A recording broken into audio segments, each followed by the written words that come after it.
Hey everybody, it's Esther. Welcome back to our homestead. Last night the temperatures got really warm. Well, they've been getting consistently warmer.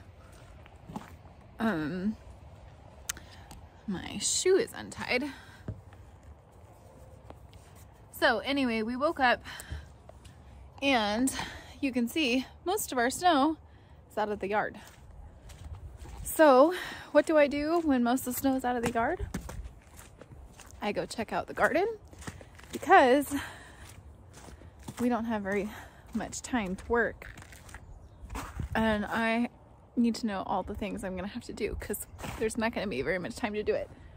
So this is the kitchen garden here. I'm totally just gonna take you along for my mental checklist. I'll check back in personally with this video so I can maybe remember what all I need to do. So if you're interested in that, come along for the ride. Let's walk through the garden and figure out everything. Probably next week I'll take you guys along while I go through and prune some of the things in the garden for this season. But for now, let's just walk around and see what damage was done over the winter. So I can already see we had a lot of wind happen this year. We have had the last few years, I feel like we've had way more wind up here. Well, I say few, which really I mean like 5 or 6, but anyway, well, maybe even a few more than that. But anyway, this particular fall, we've had quite a bit of wind. So you can see my hoop house that has gotten thrown up against the fence, so that will need to be moved. The ground is still very frozen. We will need to tie up all of the boysenberry canes that are on here. And I see some garbage, which I'm gonna go ahead and pull out. You never know what's gonna blow in.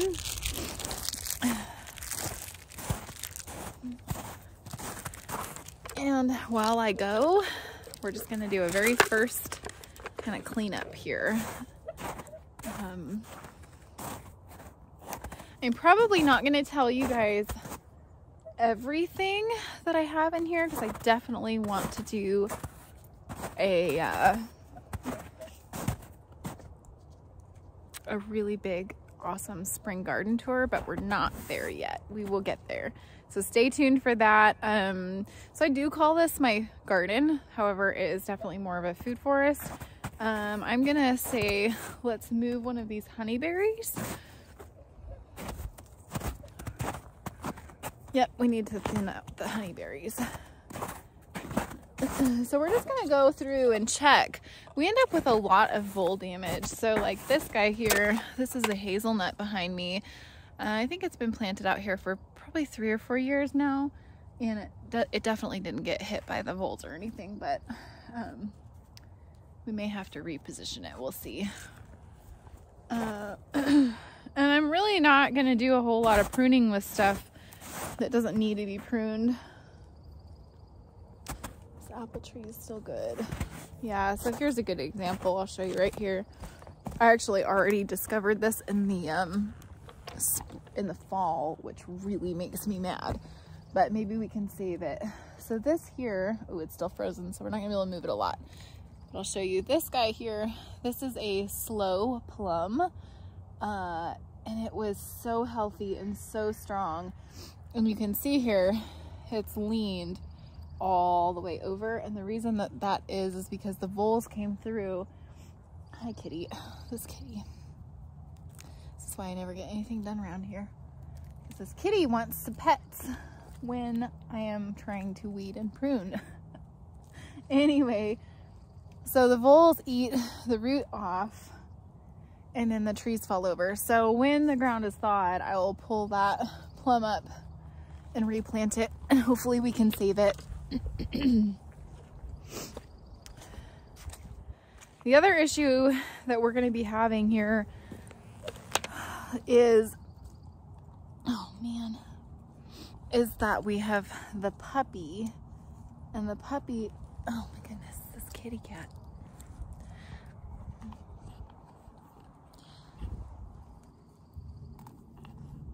Okay, you come here, cat. So the other issue is like this right here is a mulberry, what was a nice tree, and this was actually one of my healthiest ones. It was probably this tall before winter time. And the puppy has just wreaked havoc. Okay, so that's part of the garden. Well, this is just a sneak peek, but I just want to get out and especially check the shrubs and things.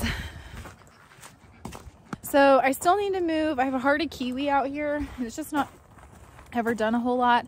So we need to move the hardy kiwi. And I'll probably take you guys along for lots of these things. We also really, this bed right here behind me was a really amazing, it has lots of things planted in it, but it's amazing cut flower garden, perennial cut flower garden that just got overtaken by voles and weeds and things. And I just didn't have time to get it taken care of last year. So that is going to be on the list to do this spring as well. We really have a lot of work to do out here, and that's just fine. So this garden bench, and remember, I'm just making a list for myself as we go too. So this garden bench needs to be pulled out. And I have some currants and Nanking cherries here, and they are getting really well established. Last year, because it was so hot so early in the spring, the currants were not happy at all. So I had a lot of dieback. So we definitely need to be pruning the currants. And I will most likely make several pruning videos. I probably won't prune everything all in the same video for your sake, because that's a lot. So I will probably do like the fruit trees, and then I might do like the currants and maybe like the herbs separate. I'm not sure. We'll just, well, how would you guys like it? Do you want like one super long video where I just prune everything, or would you rather me break it up and show you what we need to do for each one? Because I'm happy to do it either way. I'm gonna get it all done most likely in a couple of days. So let's walk back here. So a lot of this area here that we're walking through now, here I'll pan and show you just a sec. So this is the bulk of the food forest area, and I just kind of have chipped away at it over the years. So it goes all the way back to that fence way back there, and there's trees and stuff planted in here, but we really haven't done a whole lot.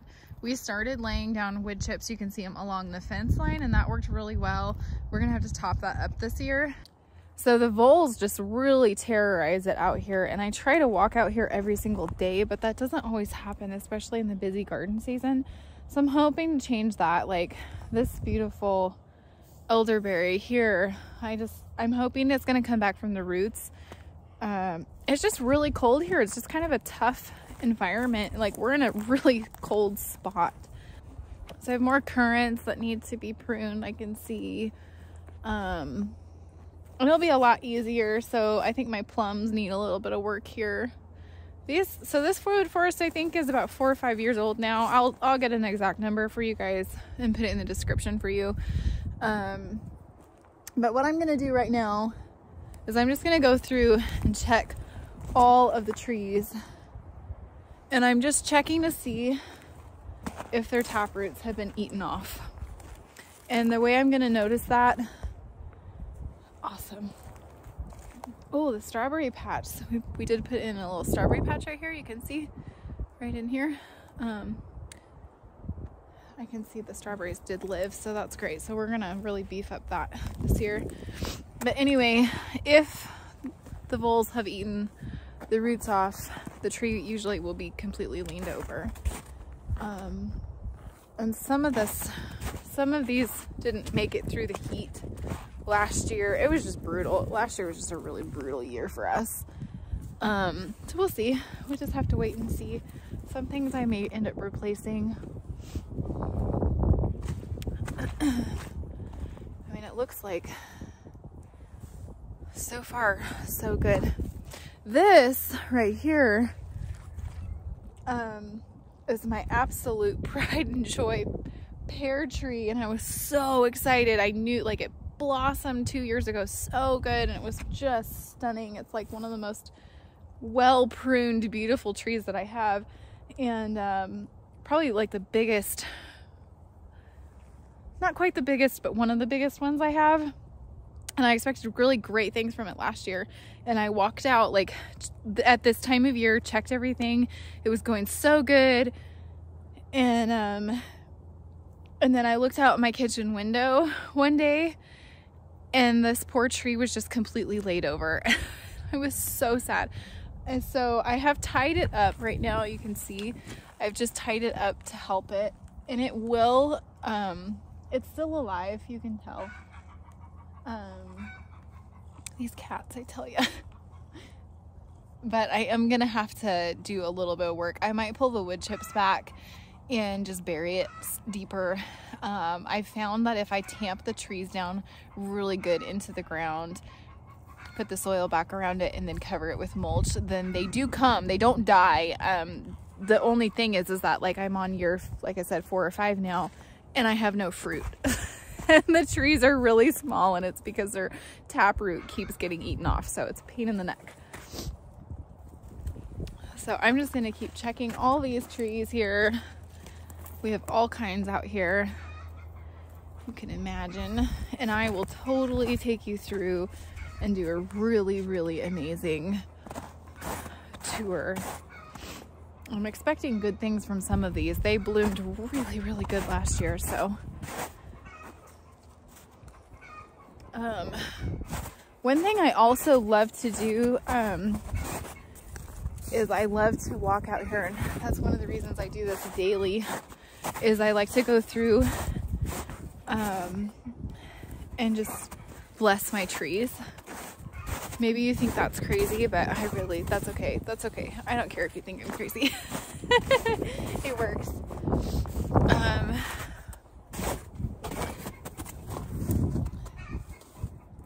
So here's another hazelnut back here, and it was doing so good until the pigs broke through. So that was our pig pen right there. And you see we have the metal sheet, and the reason we have the metal sheet up now is because the pigs could see straight through the fence, and they decided they wanted to come through into the chicken run because the chickens were getting snacks and they weren't. And so then we just have this chicken wire down here on the bottom, and they literally just walked right through it as if it didn't even exist. So they ate that. They ate a mulberry that was over here, which I don't know. It's still in here, but I mean, the damage, I don't know. We'll try and get more. I just keep planting. I just keep planting over and over and over again. I have a whole row of currants right here behind me that will all definitely have to be pruned. We still can't quite get in here, but we're getting close. The raspberries, this is my raspberry patch. It goes the whole length of the chicken run. I pruned it back really, really hard 2 years ago. And then last year I remulched it super heavy. And so it kind of like set it, well, just to reset it, like to help it have fresh growth. So this year our raspberries should do really good. This crabapple tree here, it's kind of a sad shape. There you go. So this guy right here, it was doing so good, and it always, like, it even this little guy is even giving me fruit already.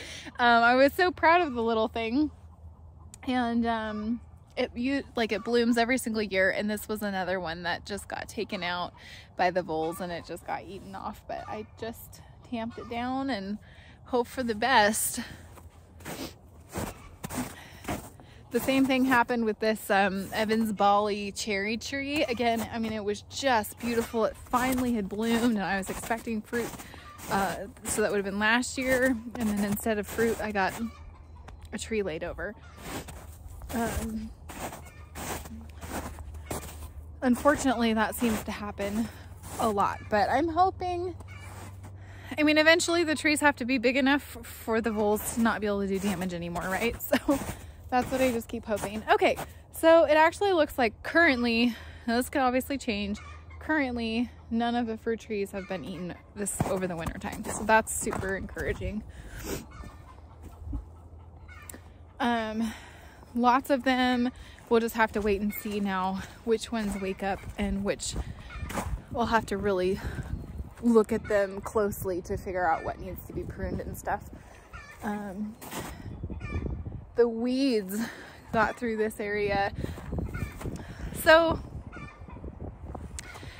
when you have a huge garden like this and you work really hard on it and you get it all established, hopefully that's not really windy for you guys. When you work and you get it all established, and then you have something as destructive as voles coming through. I think we're gonna move this elderberry also. I just think it shouldn't be in here. We'll see, but I can't do that quite yet. So it's really discouraging, really discouraging when you come out and your 5-year-old trees are just laid over on the ground, or you just end up not being able to work in the garden as much as you had planned on, or like last year the heat just absolutely came through and just devastated stuff for me. And no matter how much, I mean, I was watering 5 days a week, which is, I don't usually water. So that was just really frustrating. And I want to go check another tree over here. And honestly, like a couple of times over the years, I've just gotten to this place of like, fine, whatever. Like I can't come out here and be sad anymore, because I don't have the energy to keep up with everything. It like becomes such a big mess that you just really get disheartened. And that's kind of what happened last year, is I just said, I can't keep up with all of this. So the food forest over there that I just took you through, I decided it would be best if I put my energy only into one area. So we started taking over the kitchen garden, which is over there. And you see pieces of the trampoline. The kids have been making forts out of it. So we'll be putting the trampoline back up here soon. But I decided that it'd be more wise for me to just focus on one area and do some hardscaping, do some things really like foundational things to block the voles from coming in and just destroying everything. So we laid down a huge amount of mulch over there in the kitchen garden last year, just to help block weed seeds from blowing in. And then the goal is to put in some raised beds over there in that kitchen garden and put some wire mesh underneath them, just so that way I don't have to worry about the voles eating everything in every garden. That will be like my insurance crop over there. So that's the goal, kind of for the year, is to get those raised beds done. And then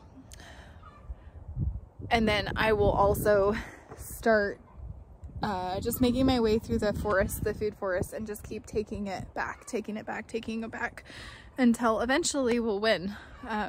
Determination. If you're going to be a gardener in North Idaho, that is my biggest suggestion to you, or my biggest piece of advice, is be determined and be more stubborn those darn voles. But it's okay if you have a discouraging year. Don't worry about it. Like, just try again next year. There's always a new season. Honestly, that's one thing that I love about winter, is there's always a break. You can kind of regroup, get your thoughts together, and then hit it with everything you have the next year. So this is a nice apple tree here. I planted it specifically for the kids. It's sort of a lunchbox size apple, and it's a really fun shade. It's a Sweet 16, and it is honestly just a beautiful tree. Last year I had bought I believe, is this on a standard? No.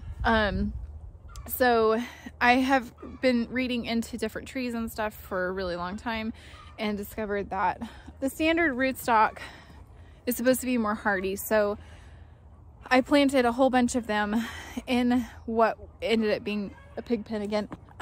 So I had planted standard rootstock apples into what ended up being the pig pen. I had to emergently pull them out. They were so beautiful. I mean, one of them was like almost already as tall as I was, and they were planted in like the very best soil that I had. I worked for a whole year in order to get that soil up to par before I put the trees in. And then my goal was to fence them and then put goats in the area. And because we were chasing pigs one night, yes, one night at like 10:30 at night, they just went to where they knew, and they knew that pen from when they were babies. So we didn't really have much of a choice other than that or lose the pigs. So anyway, I ended up taking the trees out, planting them somewhere else. But by the time I got them in the ground, this was already like July or August when that happened.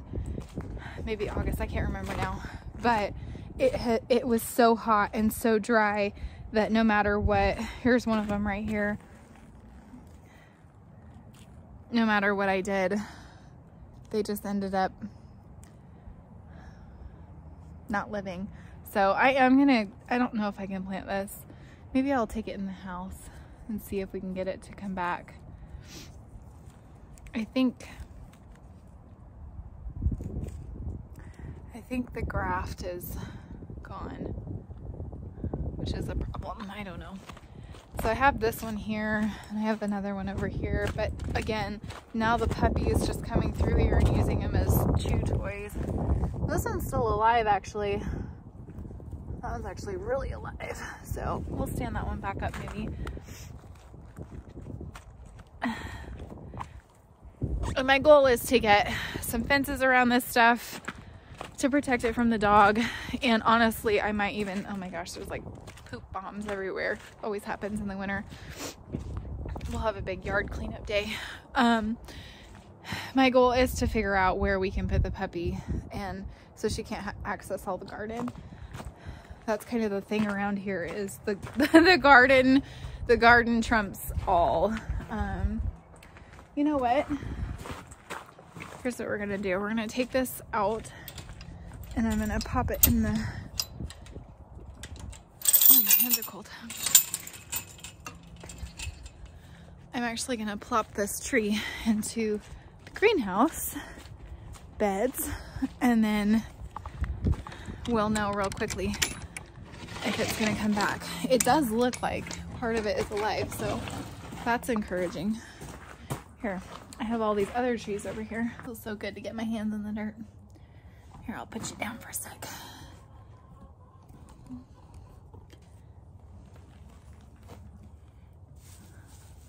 I'm just gonna bury this here in this soil.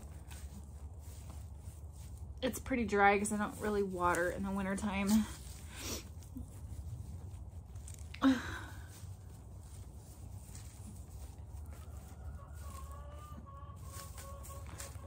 So this is a Spartan apple.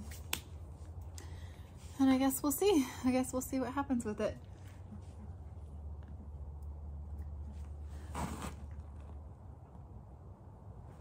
Our maple seeds are still alive. That's encouraging. We better go get some water for them though. Before I let you guys go, I just wanted to tell you tomorrow, stay tuned for tomorrow's video. It's going to be a overview for the month of March and all of the things that are going to be happening in the garden in March. I'm going to just kind of go through it. We're going to go ahead and get our first week seeds planted.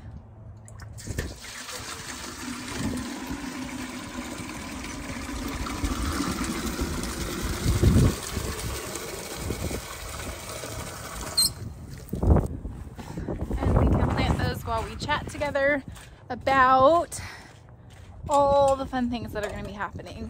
Mostly the month of March here is just waiting for snow to melt, planting more seeds in the house. We will be getting the greenhouse up and going probably maybe tomorrow. We'll see. Start getting some things going on in here. The temperatures in the daytime now should not drop super low. So thank you guys for joining me today, checking out the food forest with me. I am so excited that so far we didn't lose any trees over the winter time.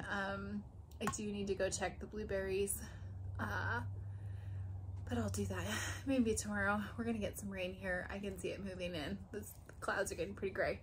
Thank you guys so much for joining me today. I hope you enjoyed a quick look at the food forest, and I hope you are excited, and I'm excited to show you around when things start blooming and budding, which should be in like a month or so. Little buds in a month. Not too much action yet. And yeah, we'll see you guys tomorrow for our March overlook video for the planting and all of that. And if you guys would not mind hitting the subscribe button, that would be awesome, and share these videos with your friends, that would be great. Oh, my cat has snuck in here. Okay, we'll see you guys again tomorrow. Thanks for watching.